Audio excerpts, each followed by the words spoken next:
Hey guys, welcome to this episode of Romcast. Today I'm joined by Marilyn Tuna. Maz is a kettlebell athlete and coach. Maz, thanks for joining us. All good. Thanks for having me. For those people who have maybe not been exposed to some of your achievements and exploits, both as an athlete and as a coach, just give me a little bit of an overview of your background and where you're coming from in the sport of kettlebells. From the sport of kettlebells, I'm two-time world champion. So last year and the year before. So I won at Arnold's in 2017, the World Championship Marathon. And then I flew to Italy and represented Australia by myself and won the World Championship, won on long cycle 24. And I got silver in the two kettlebells with the 20 kilos. So yeah, that's pretty cool. And this year I won gold at Arnold's as well. Congratulations. So I've got a few medals laying around at home, which is pretty cool. For those who aren't familiar with this sport, tell us briefly what marathon means. So we've got a few different ways we can look at kettlebell sport. You've got marathon, which is half an hour, so 30 minutes or an hour. Some people do longer. We call them the crazy people. I usually typically do 30 minutes. So you've got as many changes as you want, and you're just trying to achieve a rep range that can give you a ranking. Or what we can do is traditional sets, which are 10-minute sets. And I'll keep it as simple as that. It's either marathon or traditional. Great. And with 3 different kind of lifts. Gotcha. And for people who aren't familiar with this sport, again, you can't put the kettlebell down during this time. Is that correct? Absolutely not. So as soon as you put the kettlebell down, you're out. You're done. So your goal, your main primary focus is to keep the kettlebells up and moving and to improve your fixation. Yeah. So it's all about, obviously you have to have the physical ability and capacity here, but this sounds like it's so much about the technique and the efficiency of movement. Hey, that must be a huge part of it. It's like 90% of it. Yeah. Absolutely. You've got to be so technically efficient with those kettlebells, because if not, they will eat you alive. And I say that I totally know, when you get into the 8-minute set and you've got 2 20-kilo kettlebells, if you don't get it right and you're exhausted, it's just really dangerous. Yeah. So your technique has to be on point every rep. Talk to me about the work you've done as a coach, Maz. I've been strength and conditioning coach for many, many years. I've done Olympic lifting. I've done powerlifting. I've worked at places like Conan Fitness, Muscle Pit. I've had my own studios, and at the moment I'm working as a IKSFA kettlebell coach. So that's pretty much my job now. I just coach kettlebells. I can't escape it, even if I tried. Yeah. So yeah, that's pretty much. So IKSFA is a Russian federation, which my coach has trained me under, and I'm kind of accountable to my coach, which is IKSFA. So that's the federation. Great. Now, we are lucky enough, of course, to have you come on board this year as our subject matter expert coach for the Range of Motion Athlete Camp, taking the kettlebell module, which is amazing to have someone with your level of experience, both as an athlete and as a coach. One of the things that I wanted to ask you today, because I know a lot of people coming into this area maybe haven't specialized in kettlebells. They've had more of a general exposure to a bunch of different things. So I'd love to ask you what your sort of 3 tips would be, the 3 most important things that you would say to someone who maybe hasn't had a huge amount of exposure to the sport of kettlebells, easy things for them to do to make a pretty significant difference in their training or their performance straight away. So what would your first tip be, Maz? I'm huge on mobility. It's the top of the list for me, especially upper body, upper reach mobility. So spending time on not just, being stronger or fitter, but spending time on, well, obviously your mobility and also your recovery and your mindset. So mobility is definitely first. And this doesn't have to take up a huge part of your day. You can invest 5 minutes a day and get a mobility drill that's suited to you. And the difference it will make with not only recovery, but your performance, it's just huge. And it is of no cost. You don't need to pay for that. You just invest your time, and it's 5 minutes. And, there's no excuses when it comes to that. The second one is definitely, it's probably sound a bit lame, but it's mindset. So There's two ways we can look at it. When you're lifting, and there's going to be a lot of CrossFit athletes at this course, so they're going to understand this, is pain threshold, and understanding that you can push a lot further than what you think you can, because you're going to get 4 minutes into the set when I'm torturing with those two bells, and you've got to learn to stay calm, and you've got to learn to be able to push past what you think is possible. So mindset's a big one, and I think it's just being patient. You're going to spend maybe 2 hours with me at this camp, and that's like, it's nothing. But what you have to do is understand that you have to be patient and consistent. Consistency is huge. So the things that I'm going to teach are extremely technical, and they've taken me years, and I've still got years to go. So, it's just patience, being humble, consistency, mindset, and obviously keeping your body as mobile and as healthy as possible. Great. I think they're 3 good tips. Let's jump back to that first one. Let's talk about mobility. If someone, and you said, it can be as little as 5 minutes to get a good result. If someone had 5 minutes to work on their mobility specifically for kettlebells, what would you have them doing? Like, what's a good general, maybe a couple of mobility drills? How would you spend that 5 minutes? I would spend that 5 minutes going through, it's kind of like a hip mobility drill. So it's like a little yoga pose that the guys at Body Genius actually taught me this, and it's just my staple drill that I will teach at the course as well. And I do it twice a day, and it's just going through all ranges of movements, most planes that are really, the way that we move our bodies in kettlebells. And it's a good way to center yourself as well, like get your mind in the game. So that's pretty much what I'll definitely be teaching to start with. Do you have an example of someone that you've either worked with or competed with, or maybe even yourself, who has implemented some of these mobility practices and seen a really significant improvement in their performance? It's working with men, and once you get the mobility, especially with the upper body stuff, I'm working with a few powerlifters at the moment. I mean, obviously, pressing is not something that's really important, but once we get even invest that 5 minutes in mobility over like even a couple of days, it can make a huge difference in fixation. And fixation is the most important thing, because that's proving your rep. So that's just one tiny example of why mobility is important. For people who, again, aren't familiar with some of these terms, tell us what fixation means in the sport of kettlebells. Fixation it's more of a European term. So your fixation is when you prove to the judge, very much like a deadlift or a squat or a bench press, that you've got that weight completely under control. Same with CrossFit. You have to prove that you have those bells or bell at the top under complete control, strong and steady. And that's when you get your 1 rep. Great. So that's the money shot. Cool. Let's move on to your second tip, which was the mindset. Why is mindset so important in the sport of kettlebells? Because, number one, you're going to be up on that platform or at a CrossFit competition or in training by yourself, and you're going to be 4 minutes into a set, and your body's going to start screaming at you and saying, I don't want to do this anymore. And your mind's going to start screaming I don't want to do this anymore. But you've got to train yourself to push through, because you'll never succeed if you don't push through that absolute comfort zone. So mindset is incredibly important. Obviously, technique is going to help that.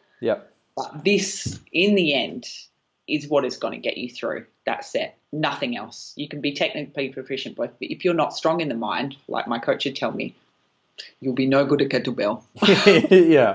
So is this something that can be trained? Can you train the mindset? Is it, if you don't have this mental strength, you will never be a kettlebell world champion? I believe everyone's got it. Honestly, I believe everyone's got it. You've got to have someone to nurture it. You've got to have, I think a good coach helps, the good people around you, being in a good, healthy, just living in a good, healthy, nice way. Anyone can do it. It's just getting there. And obviously, like I said, it's the patience and consistency. And how much torture you can take. For someone who doesn't necessarily enjoy the discomfort, I mean, I don't know if there's anyone who enjoys the discomfort, but there are some people who are okay with it. So for someone who is starting a sport like this, or any sort of physical pursuit where there has to be some level of pain or discomfort, to get the improvements that they want. When they turn up to training next week, what can they do to be okay with this discomfort? What can they start to do? How do they train this? Is it a switch they have to flick, or is there a gradual thing they will do to improve their mindset? Each person is so different. Like, I wish I could give you an answer to that, because if I could, I'd probably be the best coach in the world. But each human is so different. Each person will have that light bulb moment. I think say someone's coming into me tomorrow, I want to start kettlebell sport, and it's going to hurt. The best thing you can do is start with short sets. Yeah. Just start small. Yeah. Don't start fast. Don't start heavy. Just start small. Yeah, I think that's really good advice in not going 100% straight away, because I think a lot of the time, in terms of the mindset and being okay with the discomfort, if someone wants to improve their squat, they're not suddenly going to add 50 kilos to it. If someone wants to improve their running time, they're not suddenly going to run 5Ks an hour faster over 5 kilometers. And I think that it's a no-brainer. Yeah. And I think that mindset stuff is the same. People don't have to go from having a poor mindset or a low ability to put up with that discomfort to suddenly being a multiple world champion with it. It's little baby steps, training the mind, just one small amount at a time, just like you would with kilos on a bar. It's exactly the same principles. Nothing is different about all this coaching stuff. It's about starting small, gaining confidence, gaining experience. It's the same. It's just a different tool. Yeah. And it's great because it makes it a lot less scary for people when you say it's okay to start with small sets with light weights. 100%. Even the big guys start with small stuff. It doesn't matter who you are, what size you are. It just doesn't matter. You've got to start small. Yeah. Like all of us do. Your third tip that you gave us was the importance of consistency. Why is this so important in kettlebells? How can we start to build this consistency? Consistency is through getting up every day and doing your mobility, treating your body well, starting those small sets every second day, and eventually within the month, when you started with 2 bells, like 2 12-kilo bells, you'll be at 16s before you know it. And all you've done every second day for a month is maybe 30 minutes worth of work. You've got to make it simple, because it is that simple, and anyone can do that. It's just about being consistent. You know, some people will go quicker than others, but if you stay true to what you're doing and your body and your consistency, it's as simple as doing 1 minute, then 1 minute 30, then 2 minutes, and just grow it like that. Yeah, it's that simple. And I mean, these things are just common themes. This isn't just kettlebells we're talking about. You could be talking about gymnastics or swimming or running or powerlifting or having a healthy relationship with your family or any one of these elements. It's okay to not be at that top level straight away. And sometimes the pure fact that we are so hard on ourselves and hold ourselves to a higher standard is exactly what stands in the way of consistency, because we punish ourselves for not being perfect with it. Too much. Yeah. And that's why having, a good coach and good people around you to explain that and push you back into line really can help. And before you know it, 6 months down the track, you're killing it. Yeah. But you got to be patient. Yeah, cool. Simple. You talk about the importance of having good people around you, a good coach, and that's, of course, one of the things that we are trying to create in the Range of Motion Athlete Camp, which, as we talked about, you're going to be a subject matter expert coach for the kettlebell module. What can people expect during this module, Maz? What sort of things are you going to be doing with them? What can they take away at the end of this event?